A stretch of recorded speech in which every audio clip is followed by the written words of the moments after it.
এক গরিব কাঠুরিয়া কিভাবে পেলেন মহাদেবকে? এক গরিব কাঠুরিয়া ছিল মহাদেবের পরম ভক্ত।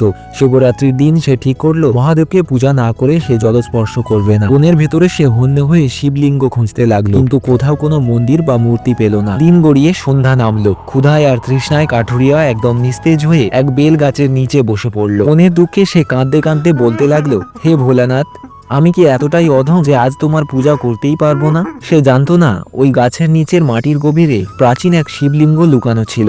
আর মনে সে যখন বেলপাতা ছিঁড়ে মাটিতে ফেলছিল, প্রতিটা পাতা গিয়ে পড়ছিল সেই লুকোনো শিবলিঙ্গের ওপর। তার চোখের জল যখন সেই মাটি ভিজিয়ে দিল, ঠিক তখনই মাটির নিচ থেকে স্বয়ং মহাদেব প্রকট হলেন। তিনি পরম স্নেহে বললেন, ভক্ত, দামি আয়োজন বড় কথা নয়, তোমার মতো শুদ্ধ মনের ভক্তি পেলেই আমি খুশি হই। ঈশ্বরকে পাওয়ার জন্য বাহ্যিক আড়ম্বরের প্রয়োজন নেই। ভক্তি যদি অটল হয় তবে ভগবান ভক্তের হৃদয়েই ধরা দেয়। লোক দেখানো পূজার চেয়ে অন্তরের সরলতাতেই আমি খুশি। ভিডিওটি ভালো লাগলে লাইক ও সাবস্ক্রাইব করে কমেন্টে হর হর মহাদেব লিখুন।